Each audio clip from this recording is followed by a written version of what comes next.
Hey guys, how you doing? I'm going to get straight into the review. This is the Crossfire DZ Rig. As of right now, it's about a week old. They just got it. They just came out with them. The color, I like the color. They call it Ranger Temperate. It's very close to Ranger Green.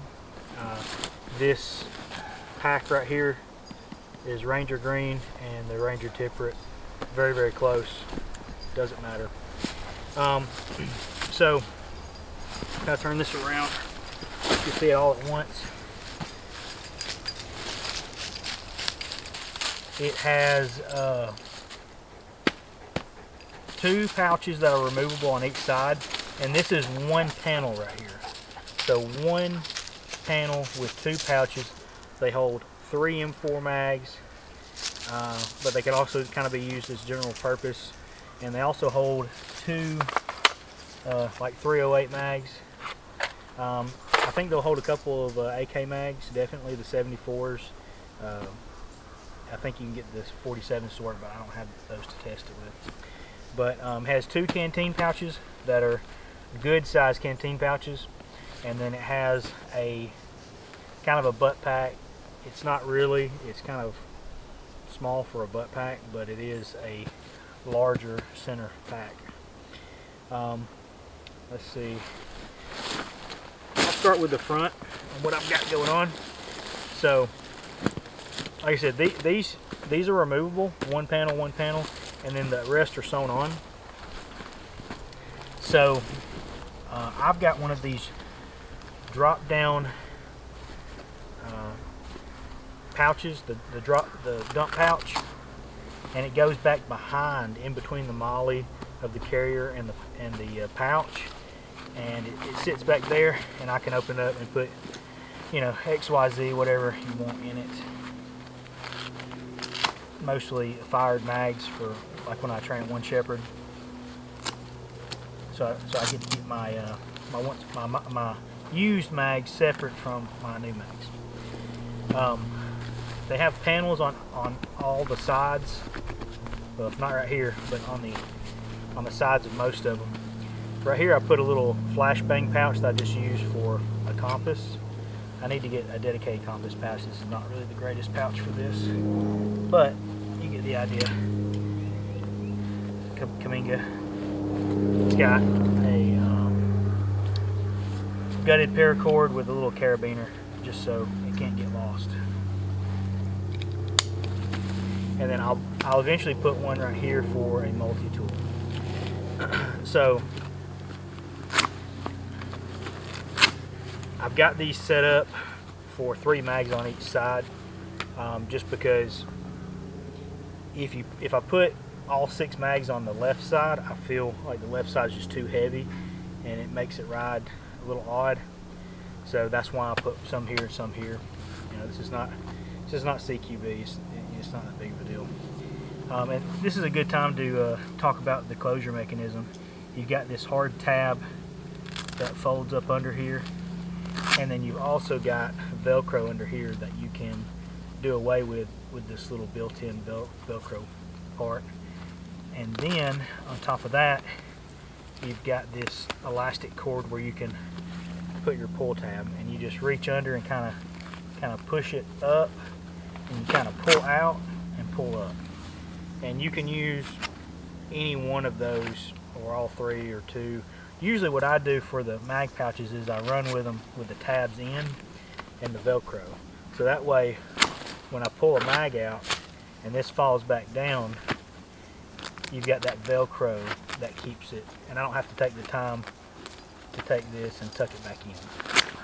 But I still get a little bit of retention. Sometimes when it falls down, it's kind of like that. There's no retention, so I just kind of tap it with my hand. Usually that works. So there's that. So I'll pull all my stuff out. So 6 mags, and here it is with the 308 mags. Plenty of space. I mean, really plenty of space. I really like how big these pouches are.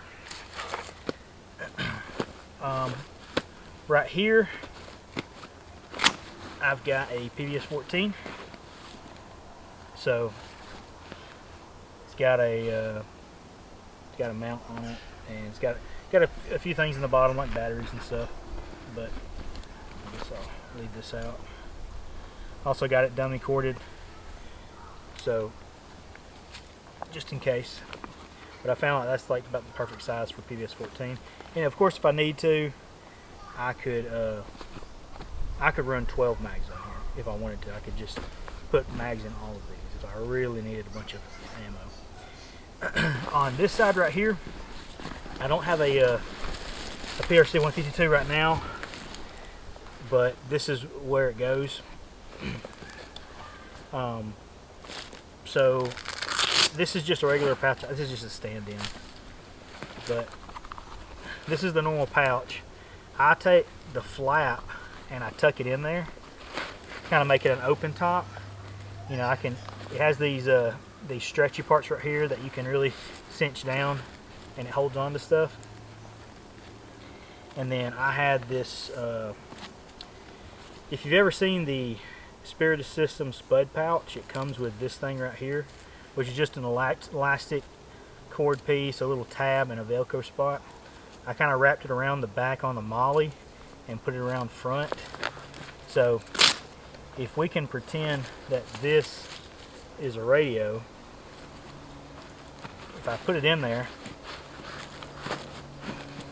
this would go over the top of it and still have some retention. So between the elastic around it and then the bungee cord over the top, you can pull it this way and then pull the radio out, or you could take it off.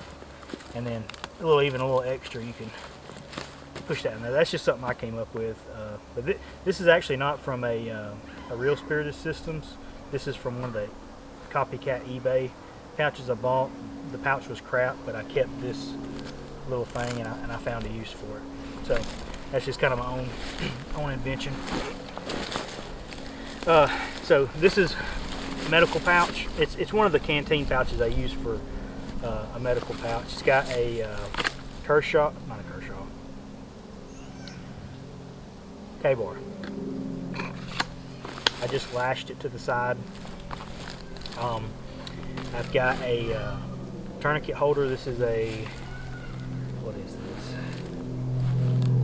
I forget the brand, but it's a tourniquet pouch. I got the kind that got the cat tourniquet in it. I got the kind that just completely encapsulates the tourniquet, because I got tired of my tourniquets getting dirt and grass and all kind of junk in them, and it really tears them up, and you want them to be in perfect condition when it's time to use them. Okay, so it does not come with a Velcro on the front.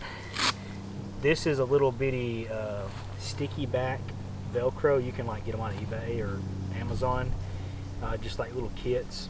Some OD green Velcro with a sticky back, and then that way I could put a marking panel or marking patch on there to kind of symbolize, you know, what I got in there. Okay, so on the very top, I just got a boo-boo kit, you know, Band-Aid, ibuprofen, whatever. And then deeper on in here, I've got, you know, a real medical kit, you know, get an H bandage, a couple of compression gauze, got some nasal, combat gauze, chest seals, just kind of your standard. Got some gloves, just your standard stuff. And then also got some trauma shears. It's actually pretty big for a medical pouch. Most medical pouches are not this large. So, good size. Yeah, just a little bit of medicine and Band-Aids in there. I know people say not to mix your boo-boo kit with your trauma kit, but what it is, what it is. So if you look at the back, I've got these tourniquets in the same spot. I got two because you may need to. You got four appendages, you know, 2 arms, 2 legs, 4 limbs, that's the word. So 2 tourniquets. This is the butt pack. So I've got a pair of socks, some paracord, I've got a multi-tool. Like I said, I'm going to get a pouch for the front of that. And then just like, I've got a BCB Fire Dragon stove, a Siloom, and then a little kit with 24 hours worth of food, a lighter, a spoon, some MREs broken down, some instant coffee, some candy, just general stuff in there. Now, I liked to run, on my older stuff, I like to run the parka in the butt pack, but this parka will barely fit in the butt pack by itself. Parka, yeah, I guess it is a parka, but you know, rain gear. I can do a poncho on here, but you know, I probably will. But right now, I don't have a camo poncho. I just have my my parka. But let me just keep going around here. I've got a metal canteen and metal cup for my stove. I can boil water and you know, make some coffee and or sanitize water or XYZ, whatever that goes in there. So that brings us full circle. And then on the back, I'll show you, I've got my parka strapped up onto the back just with these compression straps. But I've got this Ranger load carrying system. It's like a surplus. I think they call it the MAP, modular assault pack. But there's no molly on the back of the this. It's got their toggle system, which as of right now they haven't brought anything out for the toggle system. But I've got obviously a hydration carrier in here, a Camelback, and I've got in this little pouch I got some like water purification tablets and stuff like that. So this can hold upwards of 3 quarts, probably closer to 2.5 comfortably, so it doesn't like balloon up really tight. And then I got another liter in here, I think. But essentially how I've connected this is I put the molly over like the carrying strap, and then on the bottom it comes with these things, which are supposed to go on the Crossfire like backpacks, and they connect in to the pack so that your backpack or your rucksack and your rig is all connected together. So anyway, they happen to work on this assault pack, and I put it in there, so that's how I run around with it. Just connected on the bottom, and then the molly is connected on the top right here. It actually works pretty good. It doesn't carry a lot of weight, just really some water. So there you go. The strap system is very comfortable, very nice. It's got this mesh on the back right here to keep your lower back cool. I see myself wearing this over armor more than under armor, but you know, plenty of the British guys wear it like that, and I tried it. It is actually more comfortable under armor, but I'd have to take my assault pack off if I wanted to do that. But yeah, that's pretty much it. I got the upgraded buckle. It comes with kind of like this style, the old style Fastex. This is like a plastic Cobra buckle. I like it. It's a little bit more quieter because sometimes these can do that really loud click, and this is very quiet. But overall, I love the rig, and definitely recommend it. Probably buy one in M81 Woodland when they come out. What do you think? All right, that's it. Have any questions? Put them in the comments below.